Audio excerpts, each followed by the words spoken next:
குழந்தை நல்லா படித்தான், ரொம்ப நேரம் ஸ்பெண்ட் பண்ணான், நல்லா ஹார்ட் ஒர்க் போட்டான், ஆனாலும் அவனுக்கு மார்க்கு கிடைக்க மாட்டேங்குது அப்படி சொல்லி நம்ம பரிதாபப்படுகிற நிலைமையில் சில குழந்தைகள் இருப்பாங்க. அவங்க படிக்கிற முறையில் சில தவறுகள் இருக்கும். அதனால இந்த வீடியோவை பார்த்து நீங்கள் உங்கள் குழந்தைகளுக்கு பக்குவமாக சொல்லி கொடுத்தீங்கன்னா கொஞ்சம் படிப்பில் ஆவரேஜாக இருக்கிற குழந்தைகள் கூட நல்ல மதிப்பெண்கள் எடுத்து தேர்வில் வெற்றி பெற முடியுங்க. படித்தாச்சுன்னா அதோடி விடுறதில்ல. படிச்சுட்டு விட்டாங்கன்னு சொன்னால் ஈஸியாக கொஞ்ச நாளில் மறந்து போகும். அதனால தான் ரிவிஷன் பண்ண சொல்கிறோம். திருப்புதல், ரிவிஷன், திருப்பி பார்த்தல். ரிவிஷன் சொன்னோடனே நம்ம குழந்தைகள் என்ன செய்வாங்க, பரீட்சைக்கு முன்னால் படப்படான்னு திரும்பவும் பக்கங்களை புரட்டி பலபலாண்டி படிக்க ஆரம்பிச்சிடுவாங்க. அது ரிவிஷனே கிடையாது. ரிவிஷன் எப்படி செய்யணும் அப்படிங்கிறதுக்கு நிரூபிக்கப்பட்ட ஒரு மெத்தட் என்னன்னு சொன்னால் ரீகாலிங், ரீரீடிங் தான் குழந்தைகள் வழக்கமாக செய்கிறது. திரும்பவும் எடுத்து வாசிக்க தொடங்குறது. ரீரீடிங் ஒருபோதும் உதவாது.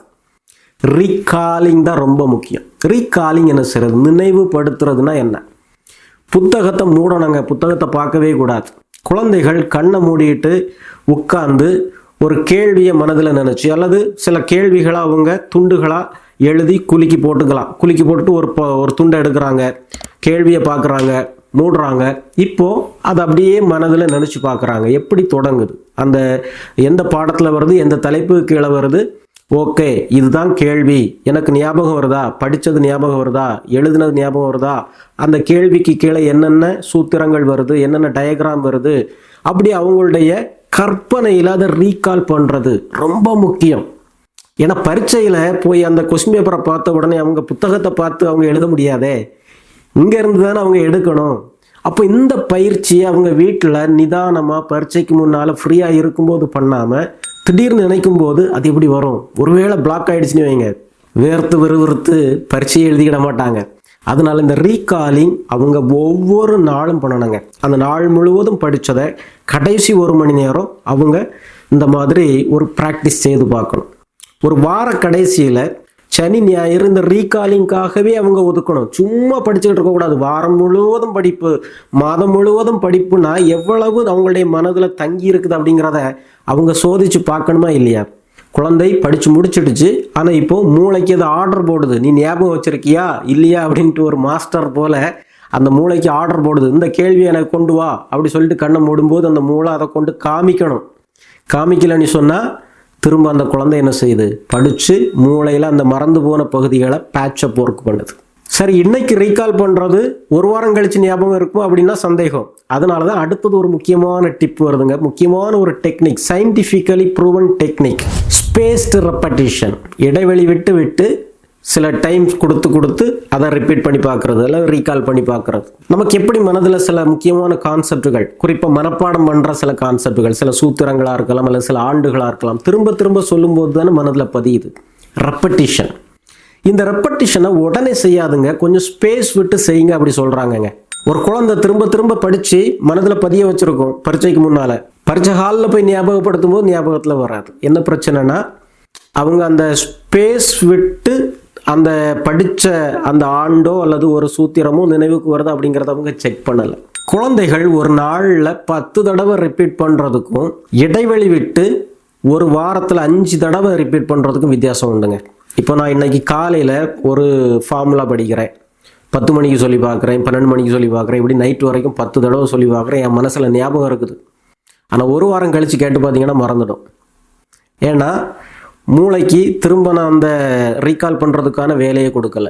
அதே இதை நீங்கள் 5 தடவையில் அதை நிரந்தரமாக உங்களுடைய மூளையில் பதிக்கிறதுக்கான டெக்னிக் தான் இது, ஸ்பேஸ்ட் ரெப்படிஷன். ஆக உங்கள் குழந்தைக்கு சொல்லிக் கொடுங்க, இன்றைக்கி நீ இந்த படித்த ஃபார்முலாவை நாளைக்கு என்கிட்ட வந்து சொல்லு, அப்புறம் ஒரு 3 நாள் கழித்து வந்து என்கிட்ட சொல்லு, அப்புறம் 1 வாரம் கழித்து நான் கேட்குறேன் சொல்லு, அப்படி சொல்லி வைக்கணும். ஆக குழந்தை படிக்கிற ஃபார்முலாவை உங்கள்கிட்ட நாளைக்கு வந்து சொல்லிடும் கூடுதல், ஏன்னா கேப் வந்து குறைவாக இருக்குது. அப்புறம் 3 நாள் கழித்து வந்து சொல்லும்போது அந்த குழந்தைக்கு சில பகுதிகள் மறந்துடுச்சு சொன்னால் ஓகே அதை படி, ஏன்னா மூளையில் அந்த பகுதி மட்டும் கேப் விழுந்திருக்குதுன்னு அர்த்தம். ஸோ அன்னைக்கு வந்து திரும்ப தொடங்குறீங்க, அடுத்த நாள் சொல்கிறீங்க, அப்புறம் 3 நாள் கழித்து சொல்கிறீங்க, அப்புறம் 1 வாரம் கழித்து கேட்குறீங்க. 1 வாரம் கழிச்சும் அந்த குழந்தை சொல்லிடுச்சுன்னு சொன்னால் மூளையில் எந்த கேப்பும் இல்லாமல் அந்த கான்செப்ட் வந்து பதிஞ்சிடுச்சு அப்படி சொல்லி அர்த்தங்க. இதை உங்கள் குழந்தைக்கு கண்டிப்பாக சொல்லி கொடுக்கணுங்க. அப்போ தான் பரீட்சை ஹாலில் போய் முக்கியமான கான்செப்டுகள், முக்கியமான பாடங்கள், முக்கியமான கேள்விகள் மறக்காமல் இருக்கும்.